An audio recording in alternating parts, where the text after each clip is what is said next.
பொதுவா நம்ம எல்லாத்துக்கும் ஒரு கேள்வி உண்டு.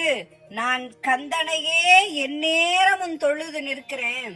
வாய் முருகான் அழைக்குது, கை முருகனையே தொழுது, கால் முருகனுடைய திருத்தலங்களை நோக்கியே பயணிக்குது.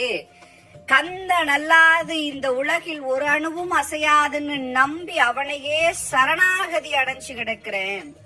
ஆனாலும் என்னுடைய வாழ்க்கையில பெரிய மாற்றங்கள் எதுவும் நடக்கலையே. என்னோடு இருக்கிறவங்க எல்லாத்துக்கும் அந்த வளர்ச்சியை கொடுத்த கந்தன் எனக்கு கொடுக்கலையேன்னு ஒரு ஏக்கம் இருக்கும் நம்மிடம். அவன் வேளாண்மை செய்தவன், நம்மெல்லாம் அதுல விளைஞ்ச விளைவுகள்.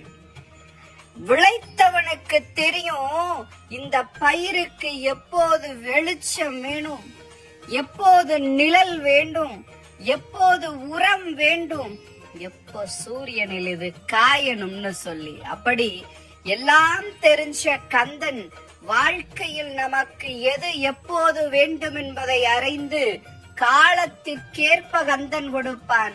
காத்திருப்போம் அதுவரை.